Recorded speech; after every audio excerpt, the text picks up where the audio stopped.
माँ बाप इस दुनिया में सबसे अनमोल है, लेकिन आजकल कुछ औलाद ऐसी भी है जो अपने माँ बाप के साथ गैरों जैसा व्यवहार करते हैं। लेकिन माँ बाप फिर भी बच्चों के साथ गलत नहीं करते, स्पेशली माँ। तो इसी टॉपिक पे आज की हमारी ये वीडियो है। तो दोस्तों, अगर आपको हमारा ये वीडियो पसंद आए तो इस वीडियो को 25,000 के लाइक तक जल्द से जल्द पहुंचा दीजिए, क्योंकि हम जानते हैं आप ऐसा कर सकते हैं। और हाँ, सब्सक्राइब जरूर करें। मेरा नाम दीपक है। मेरे घर में मैं और मेरी माँ रहती थी, क्योंकि पापा हमेशा बिजनेस के सिलसिले में हमेशा बाहर रहते थे। वो घर में बहुत कम होते थे।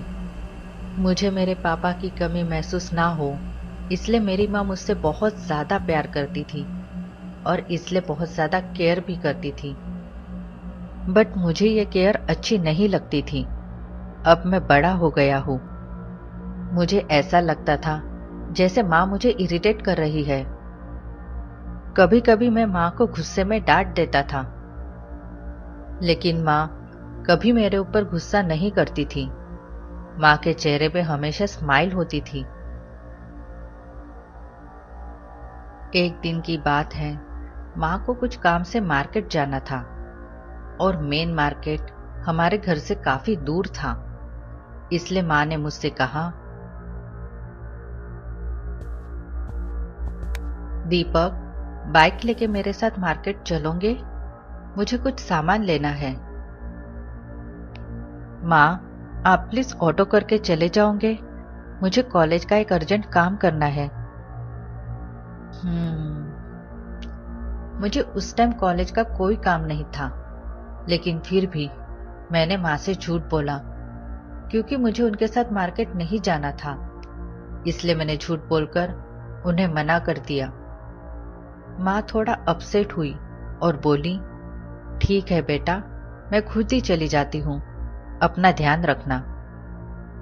और माँ अकेले मार्केट जाने के लिए निकल गई और मैं टीवी देखने बैठ गया। करीब 1 घंटे बाद माँ वापस आ गई। माँ, आप अभी तक गई नहीं, क्यों? क्या हुआ? मैं जा ही रही थी बेटा, लेकिन मैंने सोचा अगर आज मैं वापस नहीं आऊं तो तू क्या खाएगा, इसलिए मैं तेरे लिए खाना बना के ही जाती हूँ। और माँ खाना बनाने चली गई। थोड़ी देर बाद माँ खाना बना के वापस आ गई। बेटा, खाना टाइम पर खा लेना और अपना ख्याल रखना, और ज्यादा किसी से झगड़ा मत करना। अपनी पढ़ाई पर ध्यान देना। और हाँ, ये कुछ पैसे हैं, ये रख तेरे पास। और पापा का फोन आए तो बताना, माँ आपको याद कर रही थी। अच्छा बेटा, अब मैं चलती हूँ। और फिर माँ मेरे गले लगकर मुझसे बोली, अपना ख्याल रखना बेटा। ऐसा कहकर माँ चली गई और मैं टीवी देखने बैठ गया।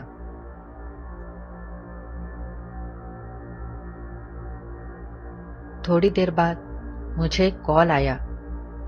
हेलो, क्या आप माया चौधरी को जानते हो?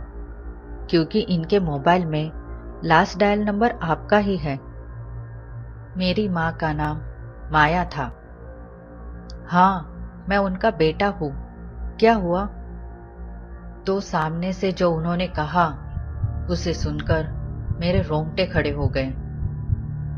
उसने कहा कि आपकी माँ का एक्सीडेंट हो गया है और उनकी हॉस्पिटल ले जाते वक्त ही मौत हो गई थी। ये सब सुनकर मैं खुद को संभाल नहीं पा रहा था, लेकिन फिर भी हिम्मत करके मैंने उनसे पूछा, मेरी माँ कौन से हॉस्पिटल में है? लीलाबाई हॉस्पिटल।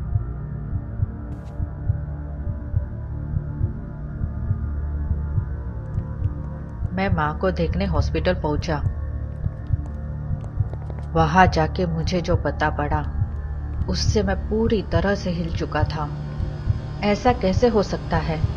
अभी थोड़ी देर पहले ही माँ मेरे लिए खाना बना के निकली थी और डॉक्टर्स का कहना था कि माँ 4 घंटे पहले ही मर चुकी है। मैं पूरी तरह से अपना होश खो बैठा था और मुझे अपने आप पर बहुत गुस्सा आ रहा था कि आज तक मैं अपनी माँ को समझ नहीं पाया और ना ही उनके प्यार को। इस बात का अफसोस मुझे आज तक होता है। मैं अपनी माँ को बहुत मिस करता हूँ। जब वो थी तो मुझे उनकी केयर इरिटेट लगती थी और आज मैं उनकी आवाज सुनने के लिए तरसता हूँ।